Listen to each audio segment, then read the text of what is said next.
പിന്നെ നമ്മുടെ സബ്ബ് ക്ലിപ്സിൻ്റെ തന്നെ 240 വാട്ടിൻ്റെ സബ്ബാണ്. ഈ സബ്ബും സ്പീക്കറൊക്കെ ഉണ്ടെങ്കിൽ നമുക്ക് ഫുള്ള് ബാസിലൊന്നും വയ്ക്കാൻ പറ്റില്ല, കാരണം ഇത് നമ്മൾ അപ്പാർട്ട്മെൻറ്റിലാണ്. അപ്പോൾ സൗണ്ട് എന്തായാലും ലോ ഫ്രീക്വൻസീസൊക്കെ എന്തായാലും വേറെ റൂമിലേക്ക് പോകും. ഓൾറെഡി നമുക്ക് കംപ്ലയിൻറ്റ്സ് വരാറുണ്ട് ഇടയ്ക്ക്. അത് നമ്മൾ മാക്സിമം നമ്മൾ ഡോറൊക്കെ ഇങ്ങനെ കാണിച്ചു തരാം. ജസ്റ്റ് ചില വെതർ പ്രൂഫിങ് സംഭവങ്ങളൊക്കെ വെച്ച് സീൽ ചെയ്യുക, മാക്സിമം സൗണ്ട് ഫ്ലോ ചെയ്യാതെ നോക്കണം. നമ്മൾ ഈ ഇങ്ങനെ എയർ ഹോൾസൊക്കെ ഉണ്ട് ഇതിൻ്റെ ഈ റൂമിൻ്റെ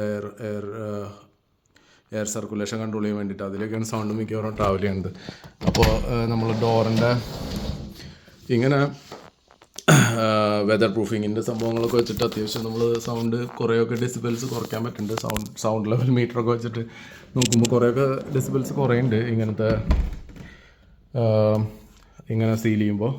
ഓൾസോ മുമ്പ് നമ്മൾ ഓൺലൈനിൽ നിന്ന് വാങ്ങിയിട്ടുള്ള ചില അക്കോസ്റ്റിക് പാനൽസ് ഇത് അത്ര ക്വാളിറ്റി ഉള്ളതാണ്. കാരണം മീൻസ് ഇത് തിക്നെസ് ഭയങ്കര കുറവാണ്. എന്നാലും ഹൈ ഫ്രീക്വൻസിയൊക്കെ നമുക്ക് കറക്റ്റായിട്ട് അക്കോസ്റ്റിക്സ് ചെയ്യാൻ ഇങ്ങനത്തെ അക്കോസ്റ്റിക് പാനൽസ് യൂസ് ചെയ്യാം.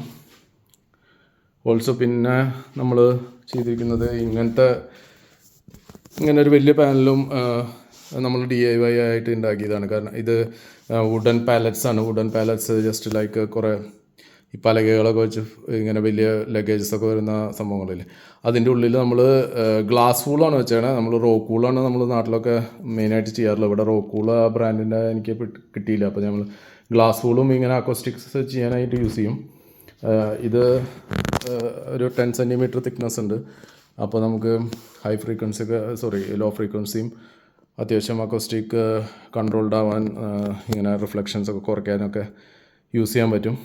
പിന്നെ നമ്മൾ plastic means rubber kind of mats use ചെയ്യുന്നുണ്ട്. പിന്നെ സ്പീക്കറിൻ്റെ താഴെയും സബ്വൂഫറിൻ്റെ താഴെയൊക്കെ ഇങ്ങനെ മാറ്റ്സ് യൂസ് ചെയ്യണതുകൊണ്ട് നമുക്ക് താഴത്തെ ഫ്ലോറിലേക്ക് അധികം സൗണ്ട് ട്രാവൽ ചെയ്യാതെ നോക്കാൻ പറ്റുമെന്ന് വിചാരിക്കുന്നു. ലോ ഫ്രീക്വൻസിയൊക്കെ വൈബ്രേഷൻസൊക്കെ കുറയ്ക്കാൻ പറ്റും. പിന്നെ നമ്മളധികം സൗണ്ടിൽ വെക്കാൻ പറ്റില്ല ഇങ്ങനെ അപ്പാർട്ട്മെൻറ്റിൽ താമസിക്കുന്നതിൻ്റെ പ്രശ്നം കൊണ്ട്. ഓൾസോ നമ്മുടെ മുമ്പത്തെ പ്രൊജക്റ്റിൻ്റെ വീഡിയോ ചെയ്തിരിക്കുന്നത് ഷവോമിയുടെ സ്മാർട്ട് കോമ്പാക്ട് പ്രൊജക്ടറാണ്. ആ പ്രൊജക്ടർ ഇപ്പോഴും വർക്കിംഗ് ആണ്. പക്ഷേ അതിൻ്റെ ചില പ്രശ്നങ്ങൾ എന്താണെന്ന് വെച്ച് കഴിഞ്ഞാൽ ഈ ഹീറ്റിൻ്റെ വാർണിങ്സ് ഇടയ്ക്കിടയ്ക്ക് വരാറുണ്ട്. ഹീറ്റ് വാർണിങ്സ് വരുന്നുണ്ടെങ്കിലും പ്രൊജക്ടർ അധികം ചൂടാണല്ലോ. പക്ഷേ എന്തോ ഒരു പ്രശ്നമുണ്ട്. ഹീറ്റ് വാർണിങ് വരുന്നതിൻ്റെ ഒരു മീൻസ് ഒരു ബ്രൈറ്റ്നസ് ഓട്ടോമാറ്റിക് കുറയ്ക്കുക എന്നൊക്കെ പറഞ്ഞൊരു വാർണിങ്സ് ഇടയ്ക്ക് വരാറുണ്ട്. പിന്നെ അതിന് ഫോക്കസിൻ്റെ ഇഷ്യൂസും ഇടയ്ക്കിടയ്ക്ക് ഉണ്ട്. മീൻസ് ഓട്ടോ ഫോക്കസ് ഇടയ്ക്കിടയ്ക്ക് ചെയ്യേണ്ടി വരാറുണ്ട്. അങ്ങനെ 2 പ്രോബ്ലം ഉണ്ട്. പിന്നെ അതിൻ്റെ ബ്രൈറ്റ്നസ് 500 ANSI ആയിരുന്നു. അപ്പോൾ നമ്മൾ എന്തായാലും അതിൻ്റെ 4000 ലൂമെൻസിലേക്ക് പോകുമ്പോൾ അതിൻ്റേതായിട്ടുള്ള മാറ്റം ഉണ്ടാവില്ല. അപ്പോൾ അങ്ങനെ അപ്ഗ്രേഡ് ചെയ്യാമെന്ന് വിചാരിച്ചാണ്. പിന്നെ ലേസർ ആകുമ്പോഴുള്ള ആ ക്ലാരിറ്റിയും മീൻസ് നമുക്ക് TV യിൽ കാണുന്ന അത്ര എഫക്റ്റിൽ ഇത്രയും വലിയ സ്ക്രീനിൽ കാണാൻ പറ്റുന്നുള്ളൊരു അഡ്വാൻറ്റേജ് കൊണ്ടാണ് നമ്മൾ അത്രയും വലിയ അപ്ഗ്രേഡ് ചെയ്തത്. സോ ഈ അപ്പാർട്ട്മെൻറ്റിൽ ബിഗ് സ്ക്രീനിൽ 130 or 150 or may be 200 inch സ്ക്രീനിൽ നമുക്ക് ലൈറ്റൊന്നും അധികം കൺട്രോൾ ചെയ്യാതെ TV യിൽ കാണുന്ന സെയിം എഫക്റ്റിൽ സെയിം ബ്രൈറ്റ്നസ്സിൽ സെയിം കോൺട്രാസ്റ്റിൽ അല്ലെങ്കിൽ അതിനായിട്ട് കൂടുതൽ കോൺട്രാസ്റ്റിലോ ബ്രൈറ്റ്നസ്സിലോ കാണുന്നുണ്ടെങ്കിൽ പറ്റിയ ഓപ്ഷനാണ്. കോസ്റ്റ്ലിയാണ്. പക്ഷേ TVക്കൊക്കെ അത്രയും പ്രൈസിന് നമ്മൾ TV മേ ബി എനിക്ക് തോന്നുന്നത് 60 ഇഞ്ചിൻ്റെയൊക്കെ ഈ റേഞ്ചിൽ കിട്ടുള്ളൂ. അപ്പോൾ പിന്നെ അത് കേടുവരാനുള്ള ചാൻസും കൂടുതലാണ്. നമ്മൾ പ്രൊജക്റ്റിലേക്ക് മൂവ് ചെയ്ത് തന്നെ സാംസങ്ങിൻ്റെ ഒക്കെ TV 1 ഇയർ കഴിഞ്ഞപ്പോഴേക്കും കംപ്ലൈൻ്റ് ആയതുകൊണ്ടാണ് പ്രൊജക്ടറിലേക്ക് മൂവ് ചെയ്തത്. അപ്പോൾ ആ ഒരു കാര്യം നോക്കുമ്പോൾ എന്തായാലും പ്രൊജക്ടറായിരിക്കും വർത്തായിട്ട് നമുക്ക് യൂസ് ചെയ്യാൻ പറ്റുക.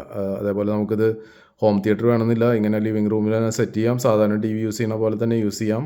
എത്ര നേരം വേണമെങ്കിലും യൂസ് ചെയ്യാം. മീൻസ് നമ്മൾ ഈ പ്രൊജക്ടർ ഈ ഹോളിഡേയ്സൊക്കെ ആണെങ്കിൽ മോർണിംഗിലോ ഓണാക്കി കഴിഞ്ഞാൽ ചിലപ്പോൾ നൈറ്റിലായിരിക്കും അത് ഓഫാക്കുക.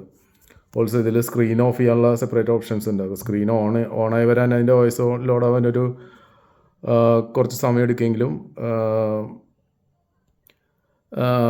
സ്ക്രീൻ ഓഫ് ആക്കുകയാണെങ്കിൽ നമുക്ക് ഇടയ്ക്കിടയ്ക്ക് യൂസ് ചെയ്യണമെന്നുണ്ടെങ്കിൽ സ്ക്രീൻ ജസ്റ്റ് ഓഫ് ആക്കി വെച്ചാൽ മതി. So that's it. Thank you.